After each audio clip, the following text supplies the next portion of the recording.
Guys আসসালামু আলাইকুম। দেখেন আমাদের ভিডিও শুট হইতেছে, এক একজন এক এক মুডে আছে আর কি, কে কিরকম করবে প্রডিউসার শিখে দিতেছে। যাই হোক আলহামদুলিল্লাহ আমরা সবাই ভালো আছি। শীঘ্রই আসতেছে খুব ভালো একটি নাটক, সবাই দেখবেন আশা করি।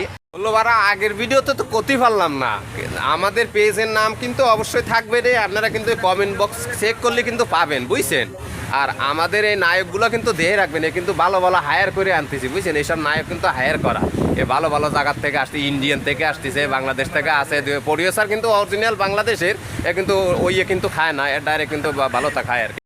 বুঝলো বারা অপেক্ষা করতে করতে আনে আমার ধৈর্যের পাত ভেঙে যাচ্ছে, দুয়ারের মধ্যে আইনে আমার খরার মধ্যে দাঁড় করার আইছে। বুঝলো বারা আনে মনে করছে আমি একটা সুইসাইড খাতে পারতাম, তাহলে মনে হয় ফরানটা একটু শান্তি হতো। সুইসাইড কি এই জিনিসটা আমি একটু খাতে পারতাম। ভিডিও করতে এসে দেখেন আম চুরি করে খাইতেছি ইপিজেডের।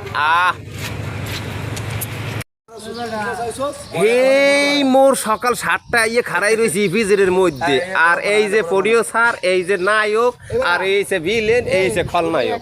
আর মোর কথা তো কইলামই না, হেরা এই 7টার সময় আর কথা কই আমাকে দৌড়ের রোদের সময় খাড় করাই রাখছে, আর আইছে হে 11টায়।